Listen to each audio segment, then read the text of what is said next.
राष्ट्रीय झंडे को सलामी देती हुई उन्हें भी ढेर सारी शुभकामनाएं, बधाई, बढ़िया प्रदर्शन।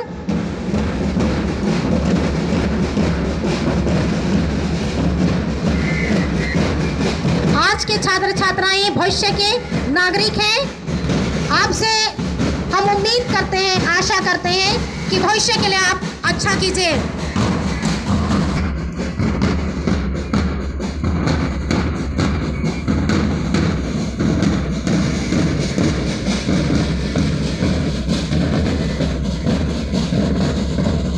देश के लिए अच्छे नागरिक तैयार होइए। हम आप